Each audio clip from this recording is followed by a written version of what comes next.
Part 2 है इसका, lecture number 9 का। जब हम लोगों ने डायरेक्शनल डेरिवेटिव डिफाइन किया था, directional derivative of some function f, तो हमने वहाँ पे एक ये वाला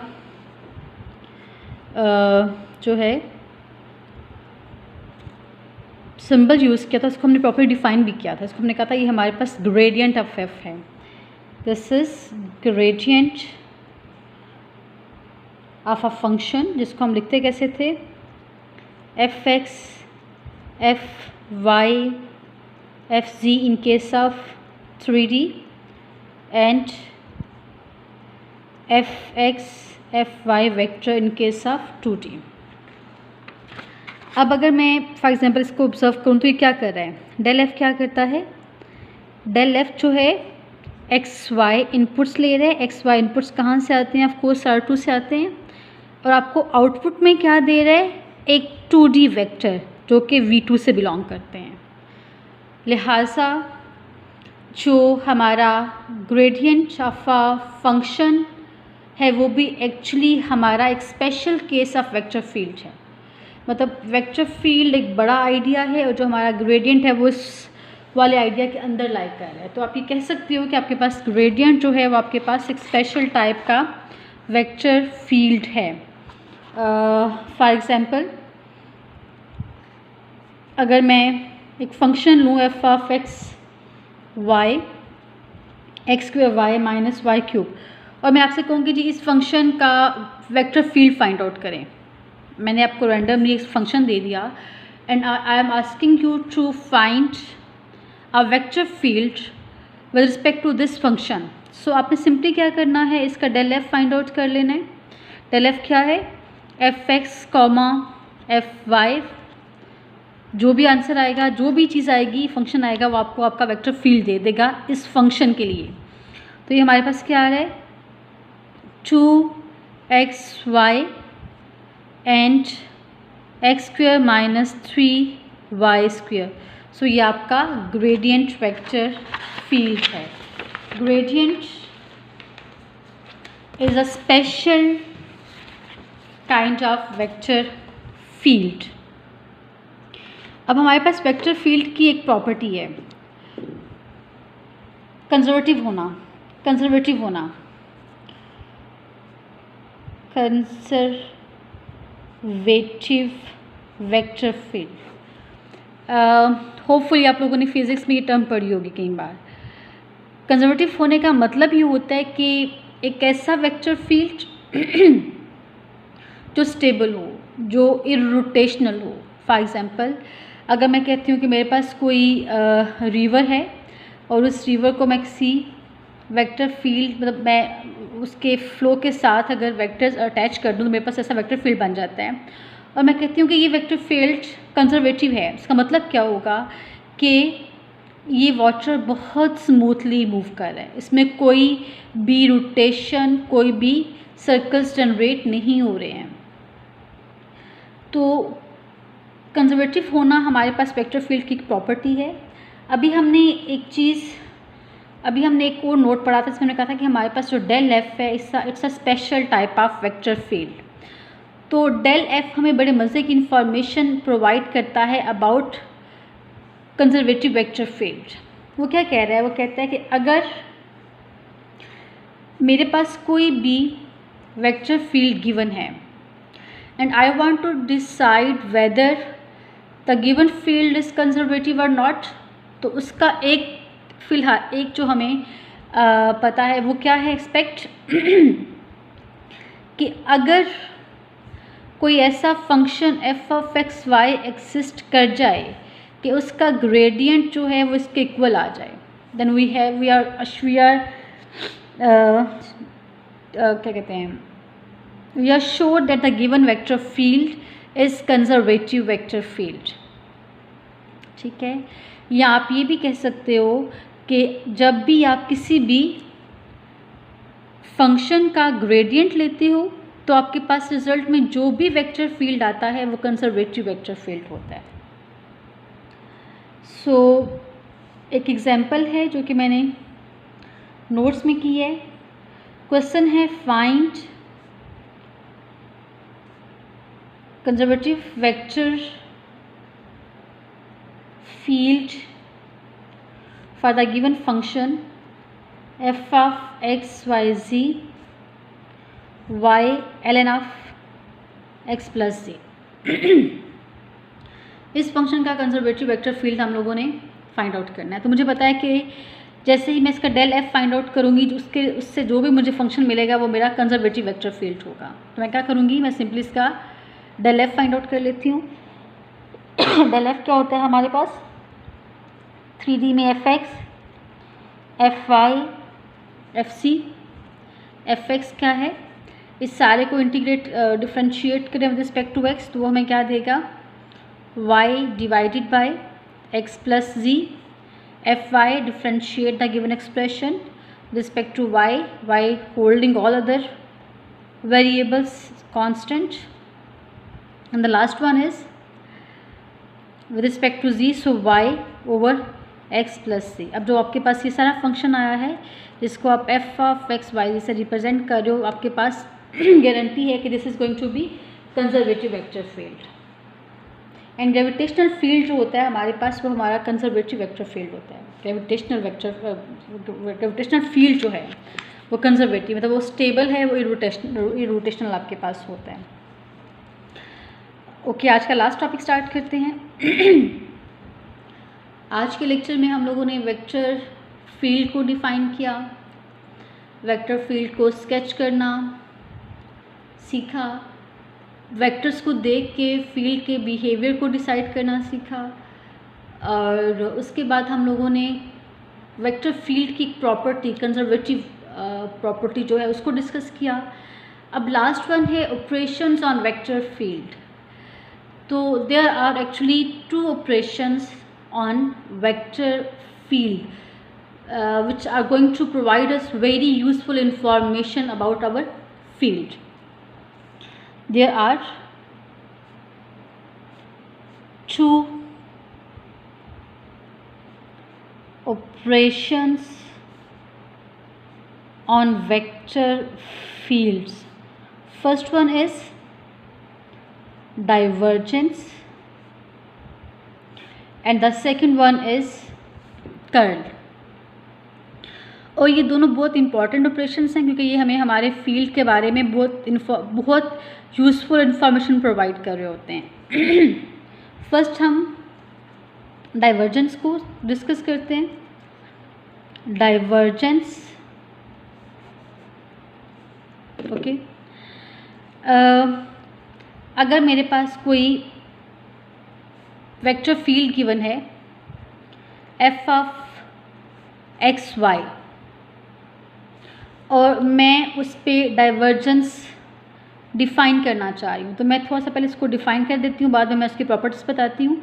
उसको हम लिखते हैं del dot f, this is and we will read it as divergence of f, या इसको आप ऐसे भी लिखते हो डिफ ऑफ f, ठीक है।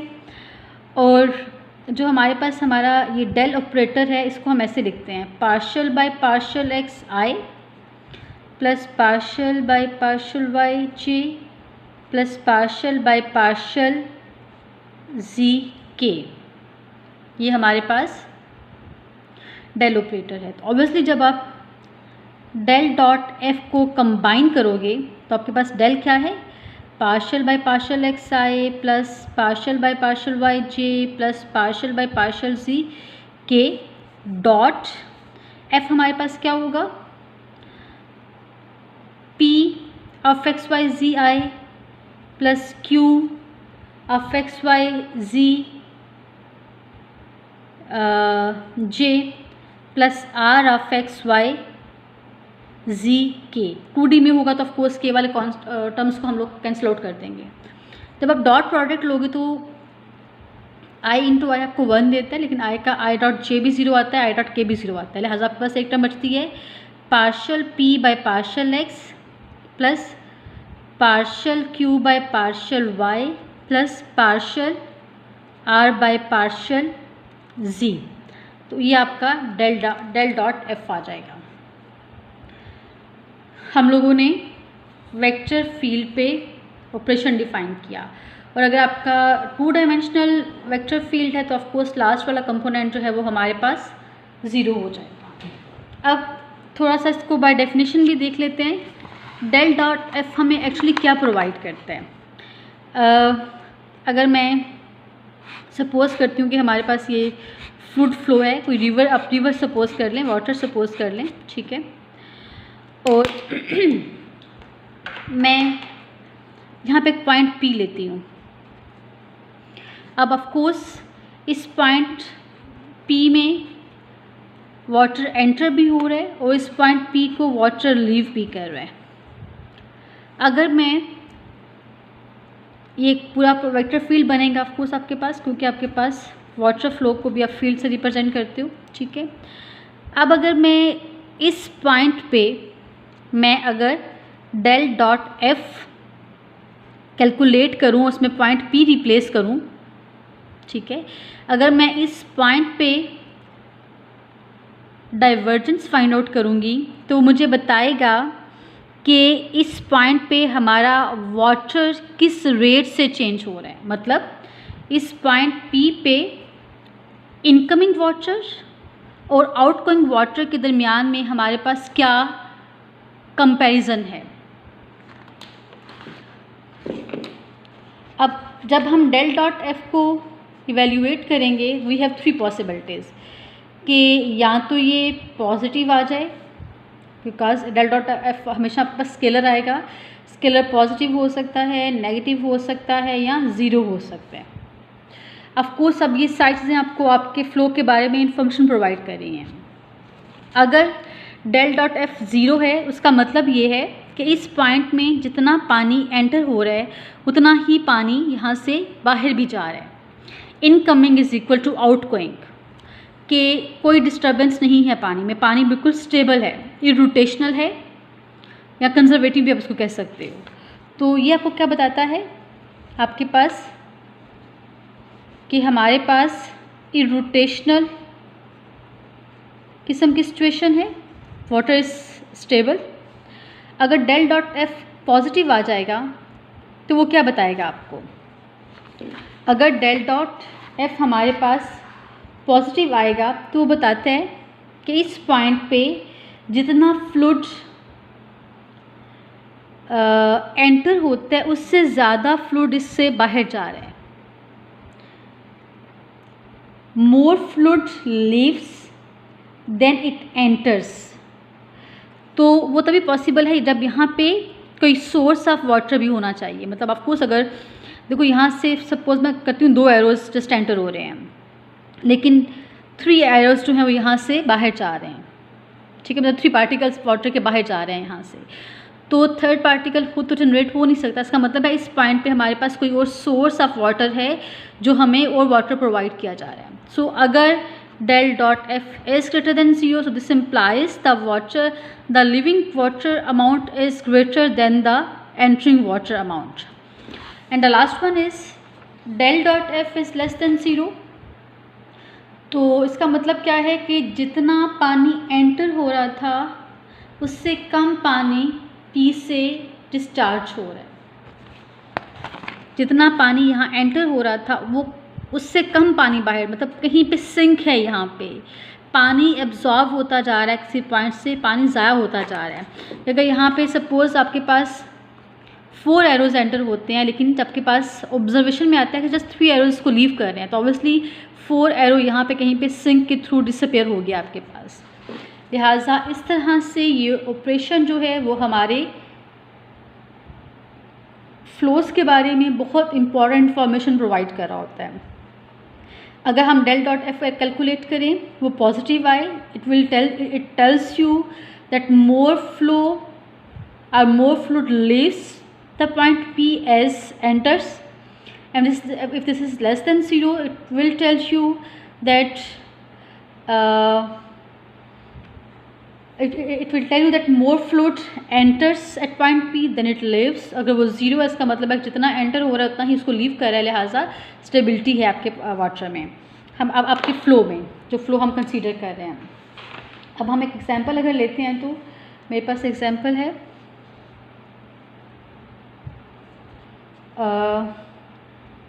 आपके पास वेक्टर फील्ड गिवन है एफ ऑफ एक्स वाई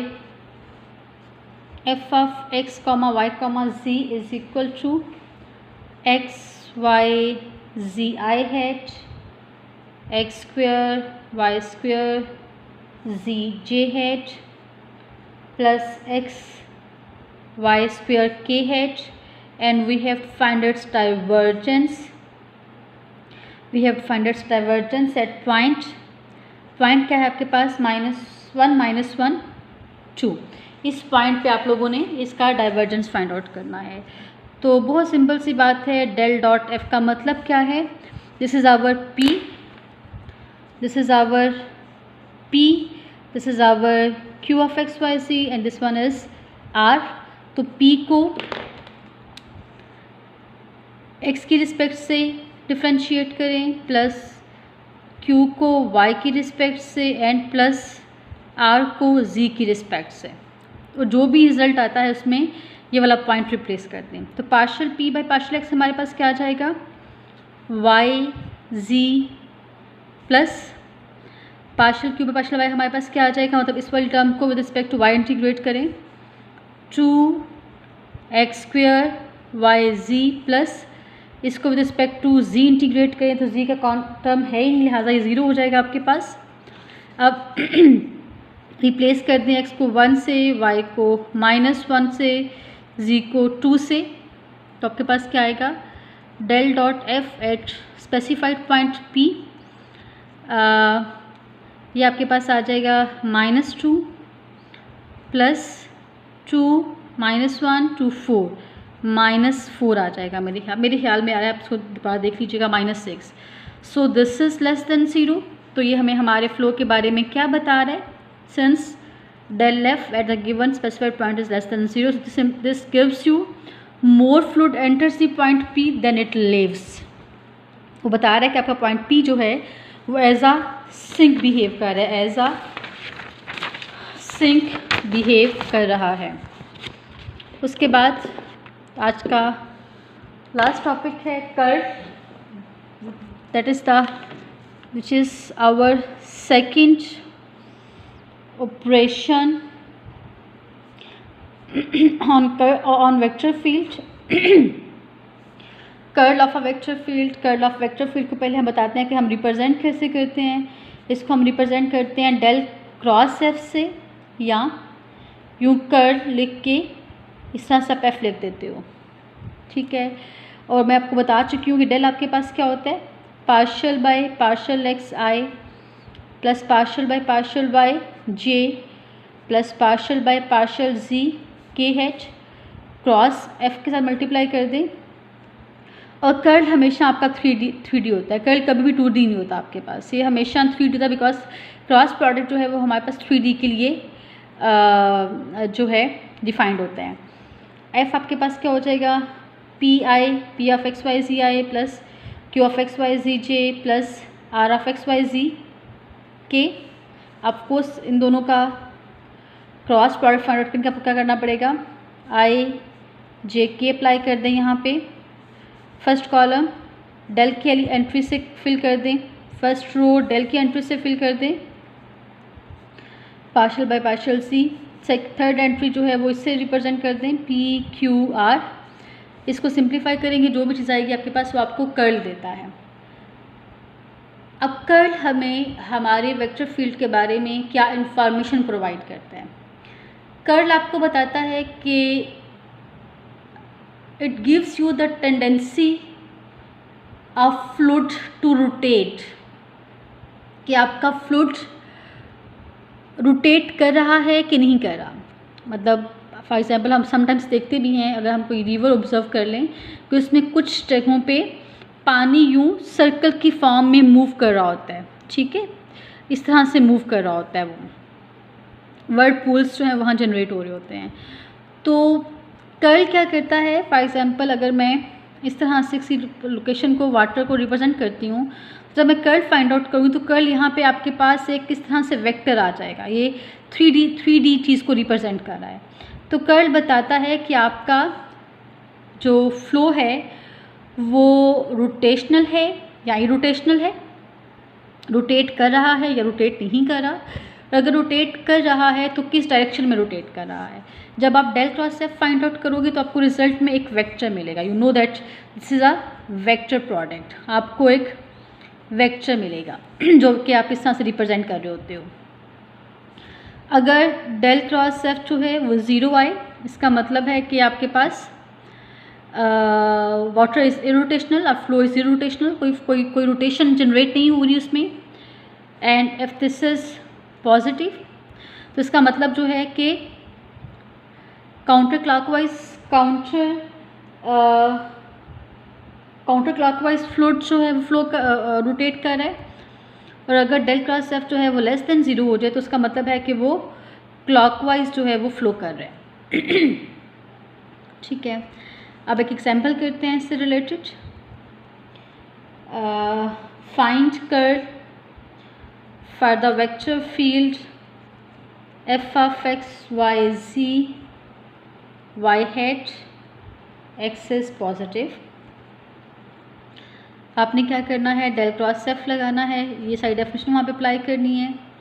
मैं डायरेक्टली लिख रही हूँ I J K partial by partial X partial by partial Y partial by partial C. I की टर्म क्या है, वाई, ये भी ज़ीरो है, ये भी ज़ीरो है आपके पास, मतलब पी जस्ट आपके पास गिवन है, क्यू आर दोनों ज़ीरो हैं आपके पास। आप इस सारे को इवेल्युएट करें तो आपके पास क्या आ जाएगा,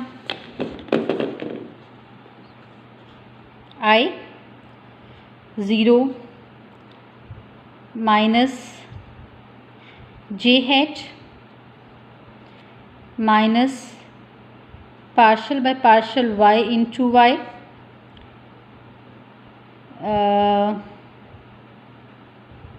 sorry partial by partial Z, तो यहाँ पे आएगा प्लस के हेड। आप यहाँ से देखिएगा जब आप बाद में करेंगे तो के zero minus partial by partial Y into y, तो आपके पास आंसर आता है माइनस के हेड। अब देखो आपके पास जो आई जे के है, इसमें जो ये चीज़ है वो आपकी हाइट को रिप्रेजेंट करती है। ठीक है, तो आइदर ये वेक्टर को इस तरह से रिप्रेजेंट करेगी या वेक्टर को इस तरह से वेक्टर रिप्रेजेंट हो रहा होगा। ठीक है, मतलब आपको उसकी हाइट जो है बताएगी। अगर z पॉजिटिव है, मतलब अगर ये चीज़ पॉजिटिव हुआ करेगी तो वेक्टर जो आपका कर्ल है पॉजिटिव हुआ करेगा। अगर ये नेगेटिव हुआ करेगी तो आपका कर्ल जो है वो नेगेटिव हुआ करेगा। Since this is negative so this implies curl is less than zero. So this implies कि हमारे पास रोटेशन किस तरह की है, हमारे पास क्लॉकवाइज रोटेशन हो रही है। Water flow is rotational and the rotation is clockwise. कुछ क्लास वर्क मैंने मेंशन किए हुए हैं इससे रिलेटेड, वो कीजिएगा। बाकी होमवर्क मैं आप लोगों को फॉरवर्ड कर दूंगी इंशाल्लाह ताला। सी यू नेक्स्ट टाइम इंशाल्लाह।